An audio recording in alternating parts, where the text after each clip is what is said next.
Hey, I'm John, one of the admins from the feminist blog, The Fourth Wave Begins. Um, and we got two questions from a Tumblr blogger named Mad Doggy. I'm going with that because I think that's fun. Um, and I'll answer one now, and the other admin Amy will answer the other one later. And the one question we have is explain the connection between capitalism and sexism. Okay, I got this. What you have to understand is, before I even start, is that sexism, the capitalism is not inherently sexist. Or, first of all, because though the people that run the capitalist companies and structures may be sexist, and were sexist back then, created a culture of sexism. Capitalism isn't inherently sexist, it's just how the people who run it act reflect how the system acts. I think that makes sense. Also, we have to remember that capitalism isn't inherently evil or immoral. See, the whole thing is capitalism is about making money. It's about increasing profits and lessening costs. So, you're going to do everything you can to increase those profits. And if you don't, then your company becomes bankrupt. It's a dog eat dog world. So capitalism isn't evil. You might think that getting working to get as much profit as possible is evil, but that's up for debate, but not here. Okay. So now that that's there, what we have to look at is we have to look at the era from late 1940s, early 50s till like 1970s to show how modern capitalism started and how it's been intertwined with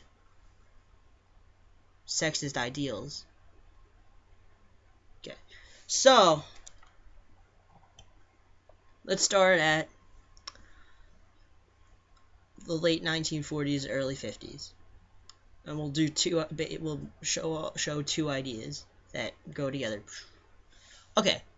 So, what you have is one thing is that you had in the late 1940s, early 50s, you had these women working jobs that they got during World War II because the men were drafted into the war. They couldn't work.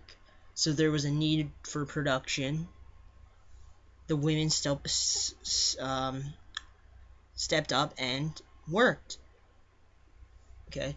These women, after the war, still wanted to work, but these soldiers came back from World War II and said they wanted their jobs back. The women wanted to work, men wanted to work, created a clash. Modern feminism. Basically. And, but the whole thing is, you have to learn conflict does not do well in a capitalist society because conflict takes away from profits. You're going to try and have things as harmonious as possible and have change as harmonious as possible so that you can make as much profit as possible. Okay. So, capitalism can adapt, and it did. It gave women jobs. It let those women keep some of those jobs where they got lower and middle class jobs.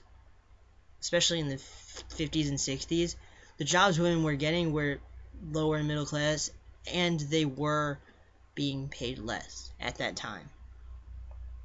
So in this way, you could keep the capitalist structure that favored men, but still include women. And it's gotten better at this point, but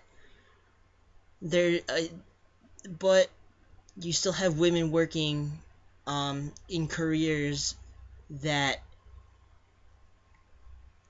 they're working in careers that make less money than men, more so than actually being paid less. It's like more women are um, social science majors than men, which social sciences, you're not going to make a lot of money doing that, but more men are engineering majors, which they are going to make more money. So it's not a wage gap, it's like a career gap at this point. Okay. Second part, disposable income. Okay. So you had increased production in the late 1940s, early 50s. This created an economic boom where, for the first time, lower and middle class people, usually white, had money that they could use for themselves on things that were not food, water, shelter, not essential things. They could spend it on entertainment, on fashion, on appliances.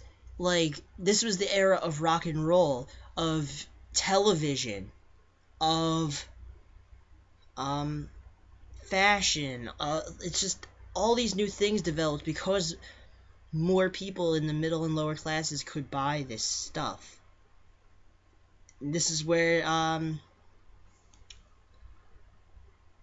sexism comes into play again.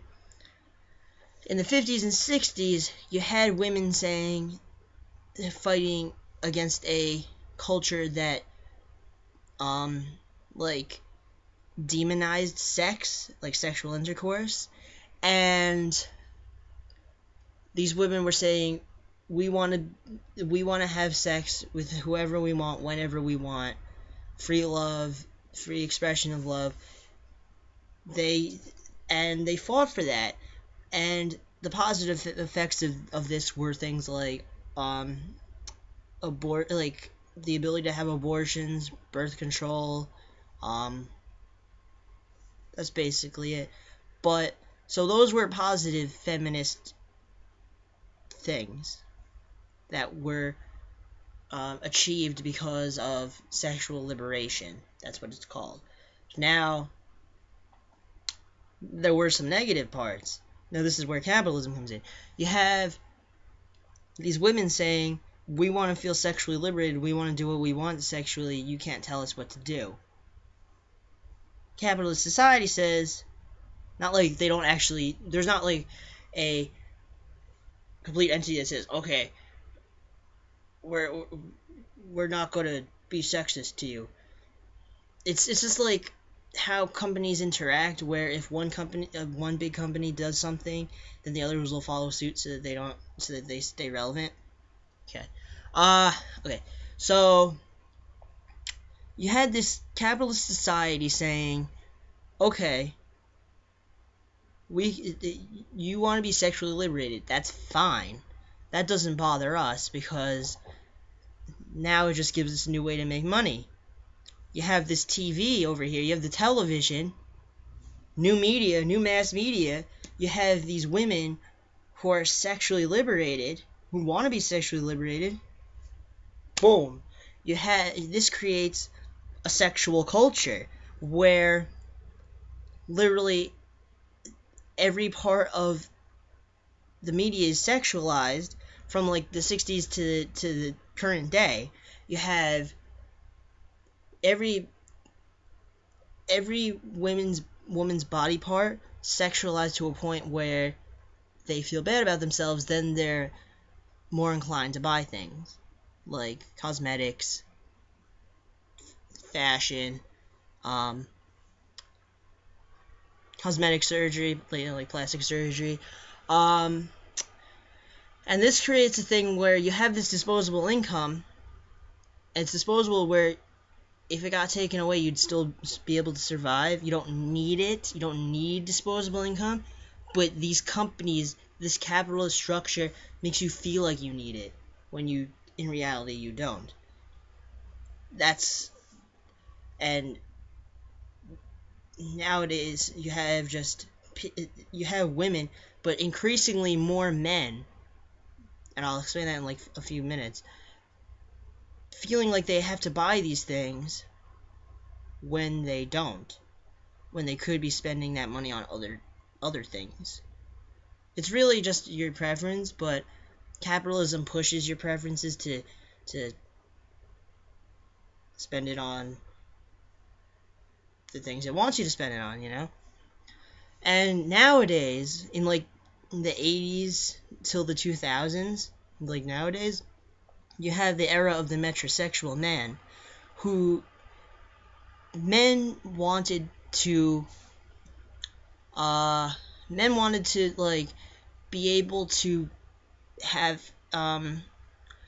to do things for themselves, for beauty, for fashion, and they didn't want to be considered gay. I'm not saying that homosexuality is bad, but these men didn't want to be seen as gay, but they still wanted to take care of themselves. So capitalism adapted again, created a whole culture of fashion, cosmetics, makeup just for men. It's called like man tanning, and that's the era of the metrosexual. But like, it adapted. Capitalism adapted. Capitalism's gonna adapt again. But the thing is, if you can fight it by actually just not spending money on things that you feel are harmful.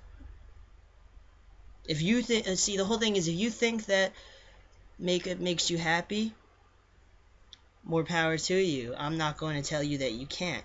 But if you think that you're doing something harmful and you think you can't stop, that's silly. You can stop. And you should, if you think that you're harming yourself or you're harming your family. But if you don't think you're harming yourself and you're happy doing whatever, go for it. Well, hope this was cool. Stay freaking classy.